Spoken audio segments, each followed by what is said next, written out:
Oh, the 10-piece. There we go. Can you guys hear me now? Can I get a side of honey mustard with that? And that's all. Okay, thank you. Bye. Oh my God, that's too funny. We had the worst timing. Well, you didn't tell me you were going live. You just went live. I said, well, because the problem was I was trying to, in YouTube, schedule it for 6, and I scheduled it for 6, and I clicked go live, and it did not do what I wanted it to do. It went live when you clicked go live. I know that, but I was supposed to schedule it. Anyways, well, how is everyone doing today? Can you hear me now? Oh, we hear you. Good. Got a little tweaking to do to the software, I guess. I'm working it out. But anyways, let me see. We've got 5 people in here. I'm kind of stalling for time. So how's everyone's day been? Let's see. Let's go through. Let's see. Hi, Julie. Hi, Tricia. Hi, Shauna. Hi, Spirit Moon. Hi, Sound of an Ocean Wave. Hi, Whispers of 3. Welcome. Hi, Maddie. He's right over there, so I can go, hi, Maddie. Hi, Maddie. Hi, Maddie. Anywho. I can get Maddie ordering food. Yes. All right, so this evening, if I don't knock everything all over the floor, close up. It's time for my close up. All right, give me 1 second here. There we go. That way I can put my iPad over here and watch the comments. And put that there. All right.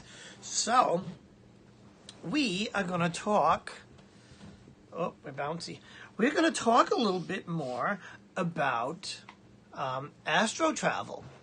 Right? We started last week in this book here, The Soul Traveler, by Albert Taylor.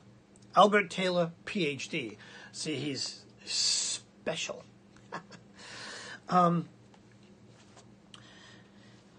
yeah, we're going to dive into the next chapter. Let me see. Let's go to the comments. Tricia, I'm excited about this live. I've always been interested in Asto Travel, but too scared to try it. So glad to learn as much as I can about it. Absolutely. It's definitely good to, I gotta say, it's, just to kind of do your research. While, before diving right into something. Now, here's the thing with me. I was Asto traveling, but I didn't even know what it was. And it was weird. And I spoke a little bit last week about kind of what it was like.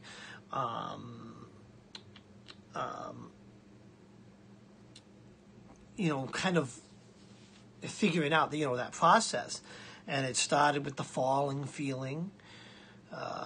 Then it, then it got a little bit more. It was the falling and then tumbling back. And it just got a little bit more. And then before you know it, I fell out of my body. And then I was hovering above it. And it just kind of grew from there. For me, it happened by accident. So it's different for everybody. So let's dig into this book and pick up where we left off. Whispers of 3 says, I swore I was immortal. Yeah, I'm telling you, it's funny. Hi, Tar Apple. Hello, welcome. Maddie Tar Apple says hi. I know, I've been in the chat. Oh. I said hi. Oh, I might not be caught up. So anyways, let's dive into this. If you remember, we left off, the next chapter is called Airborne. So I wonder what this is going to be about. If you guys saw that there. Airborne. All right, here we go. I want to fly more than anything else in the world. That's a quote by Richard Bach from Jonathan Livingston Seagull. Anyways, in February 1993, I visited my regular physician in hopes of finding possible physical reasons for the paralysis I felt so often. So if you remember from last week, he was also suffering from sleep paralysis. Right? And, you know, because he had that, and I believe his mother had that, something like that.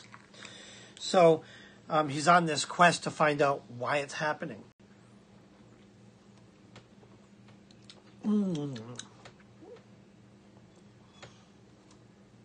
Have a Coke and a smile. No, it's not an ad.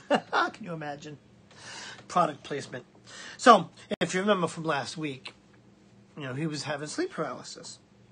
So that's what we're leading into here. Okay. As I sat there in the examining room, I rehearsed how I was going to phrase my question. Doctor, have you ever had a patient who couldn't get up while sleeping? The answer to this would likely be yes, all of them. This is him going through questions in his mind. Doctor, I lose control of my body at night. Sounds like demonic possession. Or, hey doc, I have concerns about being paralyzed. This sounds like paranoia. You know, so he's thinking if he asks these questions, he's going to be diagnosed with these like horrible things. Good afternoon, doctor. I've been meaning to tell you about my paralysis. And he says a bit too casual. I don't know. It's weird. So, just then, the doctor walked into the room. You know, hello, Mr. Taylor, she said. How are you? She proceeded to check me over during the exam. She asked so many questions. I hardly got a word in edgewise. Finally, my chance came. Doctor, I said, have you ever awakened in the middle of the night feeling paralyzed? She looked at me and smiled. Don't worry about it. That happens to me sometimes. You'll be all right. And then it says, but I'm not. You're in good health, Mr. Taylor. See you in 3 months. She turned and walked out. So much for the wisdom of the medical world, right? It was like she brushed him off. You know. What's funny is that she said she happened. It's like it happens to me sometimes. You would think she would kind of get in touch with her spiritual side.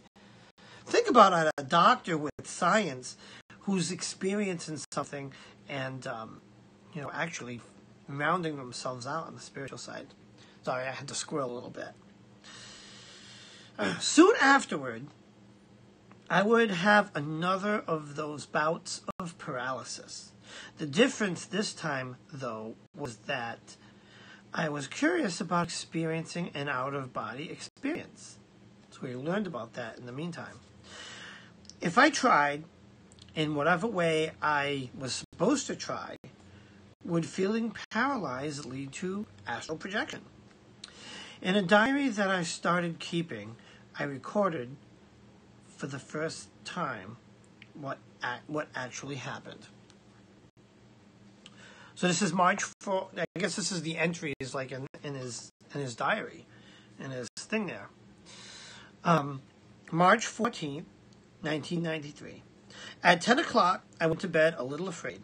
I drifted off to sleep, not really knowing what I should do to achieve an out-of-body experience. I really wasn't sure what, if anything, to do except sleep. I must have drifted off because the next thing I knew, I was lying in bed in that odd state of paralysis. Then, without warning, something grabbed my arm. Startled, I fought my way out of the paralysis. Partially sat up on the bed and looked at the clock. It was 3 a.m. That certainly didn't accomplish anything except for the strange sensation of feeling my arm grabbed. The sensation might have been any one of hundreds over the years, all during the next day. I thought the matter over.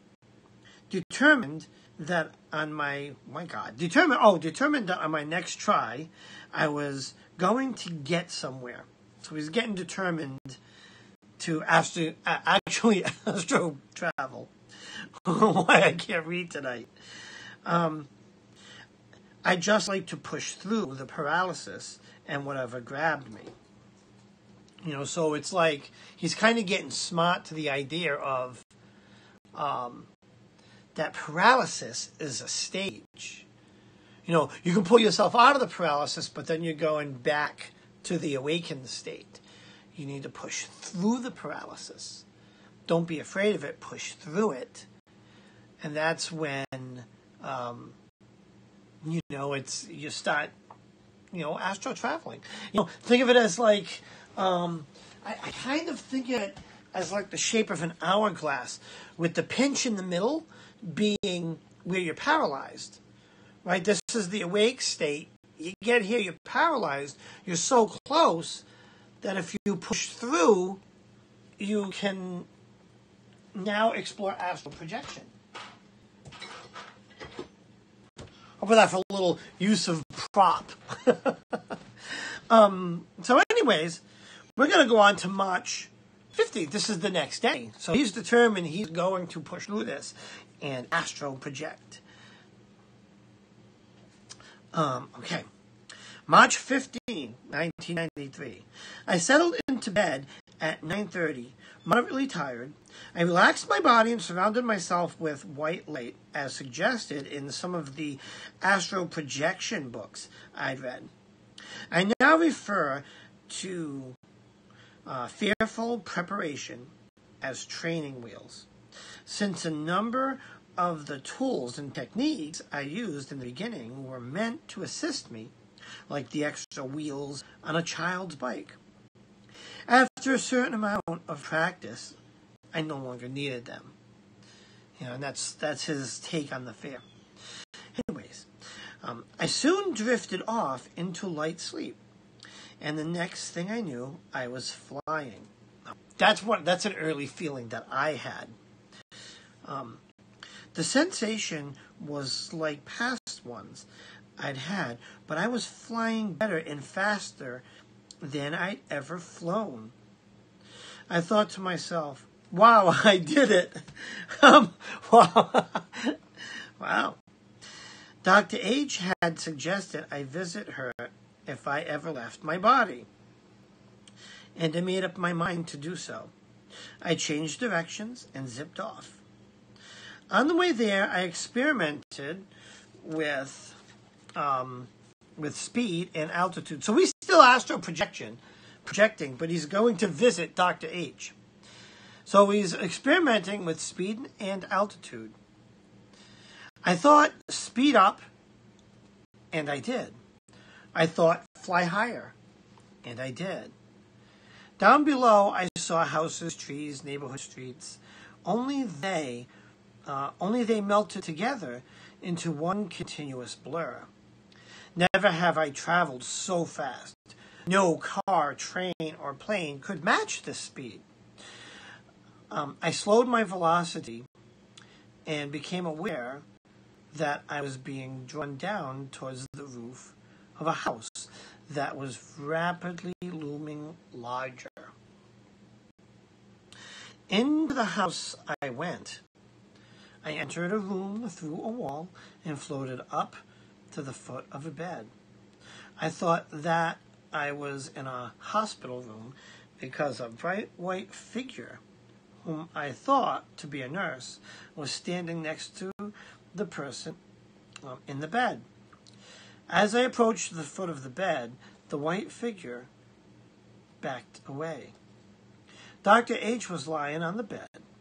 She did not appear to be awake. Suddenly, without moving, I mentally heard her say, "Congratulations, Al. You did it." "I know," I replied. We were communicating with more than just words. Not only I could hear her voice, but I felt the mood in which she said it. I also noticed that she and her husband did not sleep in the same bed. I thought this would be something worth verifying when I saw her physically, because I still wasn't convinced that I was really there. I could be dreaming. I experienced a quick visual shift, some rapid movement, and found myself back in bed. I sat up, leaning on my elbows, and thought, that was great. I turned over on my side and fell asleep. When I woke the next morning, I thought over what had happened. Was I dreaming? How could Dr. H see and hear me? I would later learn that we are mind, body, and soul, and the soul can communicate with other souls without the mind being aware of the exchange. The mind is the conscious part of us that interacts with the everyday material world. So let's go take a quick look at some of the comments. I wish my it's a long chapter. Make sure I didn't miss anything. All right, let's try to push through this. Or at least get to the next example. Anyways, for some reason, when the body falls asleep, the soul comes to the forefront of the consciousness. But in the waking world, the mind or personality self is the dominant state. Later, I would find out that we are conscious and aware on many other non-physical levels as well. And it is possible for each of us to functionally connect these states of awareness. Some people are born with this type of ability, and we generally refer to them as psychic or insightful. Others are capable of doing this through meditation, and so others connect after the body falls asleep, like me.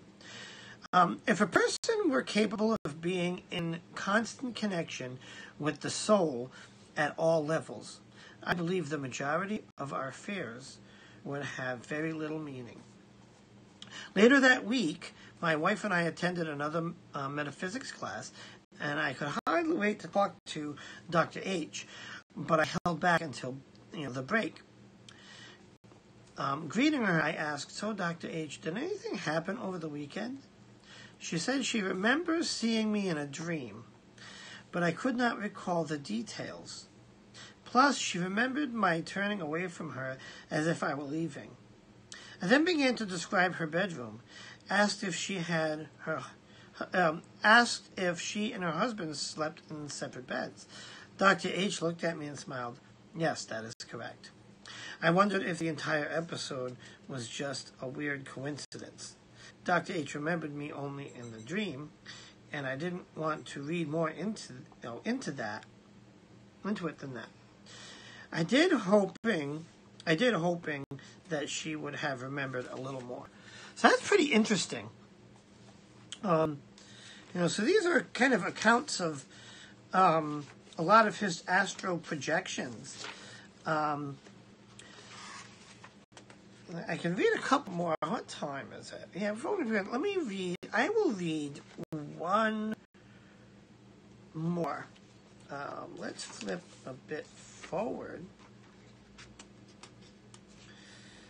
May 1st, we'll do one more. I'm going to read one more experience. That way, kind of, and it's funny because my experience is slightly different. I did have the flying. And what was weird is when I was flying, I didn't think faster to go faster or think slower to go slower, up and down. It was weird because I distinctly remember that while I was flying, I had my arms out like wings. It was weird. It was very technical. Like in my mind, I would have this suit on and I would hold the wings. And when I wanted to go faster, I would think faster and I would like lunge forward and I would go faster. And, to go higher, I would, go almost like a bird. That feeling, right, of controlling it as opposed to thinking was really what kind of,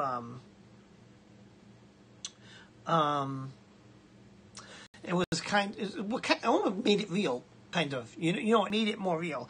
So Shauna, he went and visited a doctor, like she was a doctor, a teaching doctor, because they had taken a metaphysics class prior, and he talked to the doctor, in the past about the sleep paralysis and stuff like that.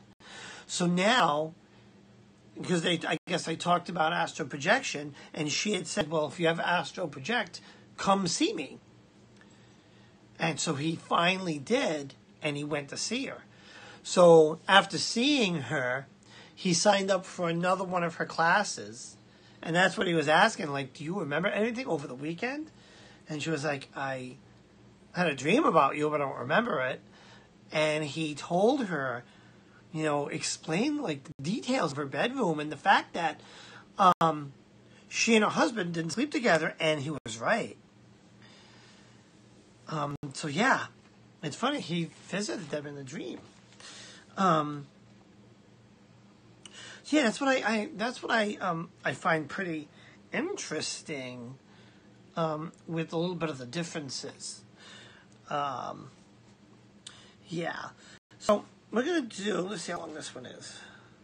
I'm going to do one more. This is a page and a half. And let's see what this experience was like.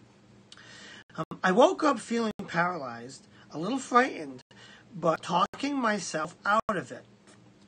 I tried a different way to leave this time. I remembered reading in Robert Monroe's book, Journeys Out of the Body, that an alternative way to leave the body was to roll out. I thought of rolling over, and I did. Then I realized I was looking down at my wife's face. I was floating about 12 inches or so directly above her. I also sensed a presence in the room, but it seemed content to stay near the television. I tried to stand up. Feeling for the blanket with my astral feet. Okay? That's when I noticed the blankets weren't solid. My foot pushed through them with very little effort. Intrigued, I felt the vinyl surface of the waterbed mattress. And with the slightest pressure, I was able to push through the heated water underneath. To the heated water underneath. The plywood support panel underneath the mattress resisted at first, then gave way to my probing foot. Down through the plywood, I pushed the carpet below. I couldn't believe it. I was standing in the middle of the bed, moving my astral feet across the carpet. I was looking around the room when I thought of venturing further when the thought of venturing further crossed my mind. With that thought, however, I must have drifted into a non-lucid dream state. But all is blank after that. It was a strange way to end an out-of-body experience. Normally, I had remembered turning, but not this time. Could it be that my jaunts were being guided by some unseen force, which was allowing me to experience out-of-body experiences in small doses at a time? I wonder if the majority of people have out-of-body experiences but lose consciousness or drift into the normal dream state and forget their experiences, as I must have done. An important key to this question might be to remain consciously aware, lucid, and present in the moment in order to retain the memory of the out-of-body experience upon waking. But this appears to be easier said than done, absolutely. This particular idea is what prompted me to develop the interrupted sleep technique. With this technique, my consciousness was capable of staying aware while my physical body drifted off to sleep. One of the strangest things I've experienced while performing the interrupted sleep technique was to hear someone snoring and finding out it was me. Some months later, I would have another variation on my explorations within the safety of my bedroom. This time, though, would point the way toward further enlightenment that my astral body could be quite unlike my physical one. So he's kind of learning what it's like to astro travel and astro project. And that, as he progressed, sounds similar to my experience. See, when I first did it, I need to wet my lips a little bit. When I first did it, I don't remember waking up floating above myself, right? The first thing I remember is falling back into the floor. I was under the bed. I literally was under the bed. And then I was like, what the hell? I literally was like, how did I get under the bed? And I literally went to start kind of wiggling my way out and pushed my arm, went through the bed and through me. Presumably, it could have been the side. I don't know. And I pulled it back out. I'm like, okay, this is weird. So I went like this. Pushed my arm with a little, you feel at first like this little resistance, but I'm like, what the hell? As you do it more and more, that resistance goes away. And, I experimented with it a little bit, through the floor, through the bed. And then I put my head through the floor. And then I was like, okay, I wonder if I could just float around in this environment. And I did. I turned, and it was like, I don't know, I could see the floor and stuff, but and then I went out from under the bed, and then I could see myself. But it was weird. It was really weird. But that was after, the falling dream and all this other crazy stuff. How long have you been going? Let me see. Wow, it's only been 30 minutes. Wow. Okay. So anyways, do we want to start the next section? Buzzing bees. Yeah, it's a pretty long one, so we probably won't make it through the whole thing, but let's see. Random, but is it possible that some of the spirits people see are actually astral travelers, or is there some way that we can tell they aren't spirits? I'm starting to think that it may be possible to get them confused, because it really is kind of the same thing but different. That's a really good question. So I'm replying to Trisha's question. She says, random, but is it possible that some of the spirits people see are actually astral travelers, or is there some way that we can tell they aren't spirits? And I honestly don't know. Shauna says, Dave, I think I may have traveled before, but thought it was an intense dream. I'm willing to bet, Shauna, that more people than not have actually had some sort of astral experience, but just don't realize it. They think it's a dream. They think, yeah, like they just rationalize it away. So that is very possible. Justice says, "Hi everyone. Sorry I'm late. That's all right.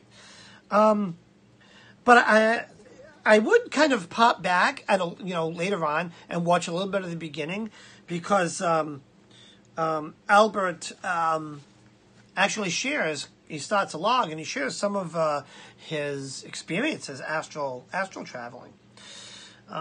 Okay. This reminds me. Jack says, this reminds me of sometimes lying in bed and randomly feeling like I'm tripping and falling backwards. Jack, absolutely. That is how my initial astro travel experience began. That is the feeling I had.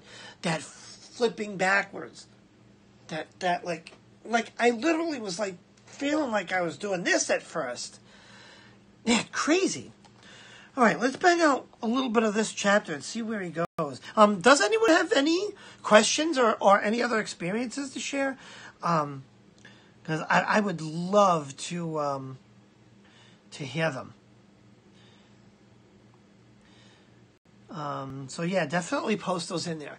But let's start. This one's called Buzzing Bees. Who maketh the clouds his chariot? Who walketh upon the wings of the wind? This is Psalms. Psalms 104, sections 3 to 4. But anyways, buzzing bees. Here we go. Can you hear that? It's Betty snoring. Well, we have a pizza coming too. Hope he's ready. Oh, was this snoring? He was. Sorry. It's okay. It's kind of funny. It's funny how you woke up. Anyways, Dr. H has been a tremendous resource of information and shared many techniques as well. In this early stage, she told me she taught another class that specifically focused on out-of-body experiences and suggested I attend. So she also invited me to join her at an international association of near-death studies. IANS. I don't know. I don't know if I would do that. I don't know. I'd be scared of near-death studies. So IANS group meeting held in Santa Fe Springs, California. The class turned out to be a great help. I not only learned about historically documented cases, but met individuals eager to have experiences similar to mine. After the third and final out-of-body class, I told Dr. H how much I disliked the feeling of paralysis and asked if she had any pointers on controlling or tolerating it. Oh, good night, ICAL. Her advice was wonderfully simple. Oh, hold on. Matt. Hey. Who's here? Yeah. Food is here. He's the pizza orderer. Her advice was wonderfully simple. When you feel paralyzed, just think of moving your little finger. Hold on 1 minute. You'll reconnect, she said. With this added bit of information, I would be able to reconnect with my body with very little effort.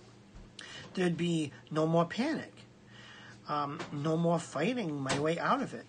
Because of Dr. H, I stopped dreading the feeling of paralysis and actually looked forward to it, right? Because now he's learning that's part of the stages of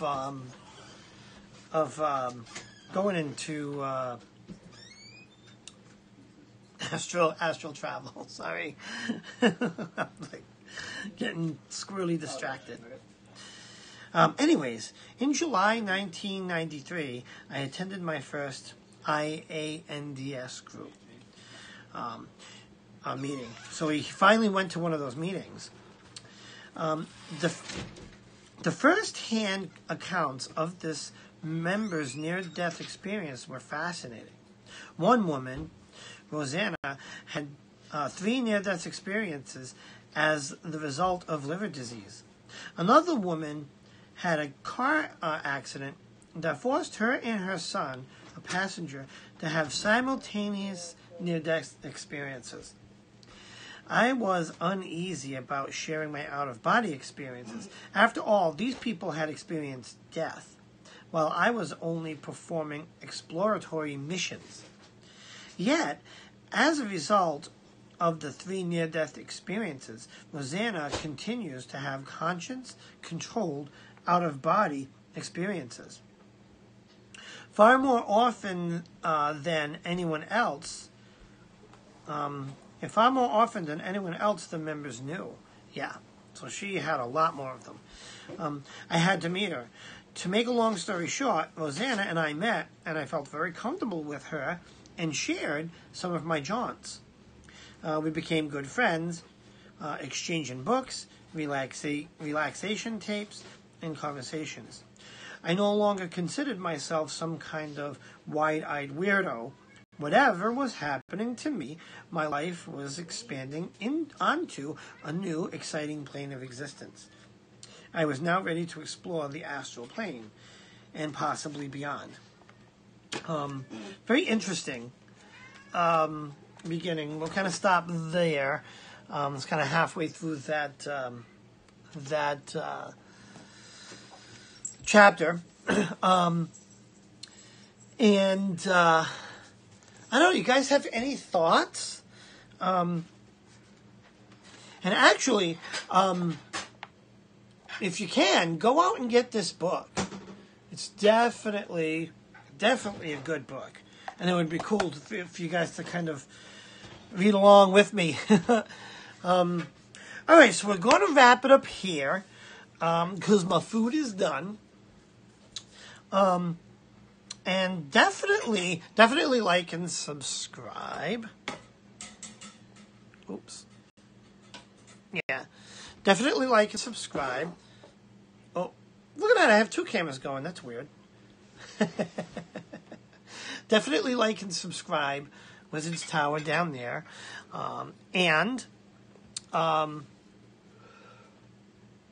Check out the Facebook page. You know what would be cool? If you're on the Facebook page,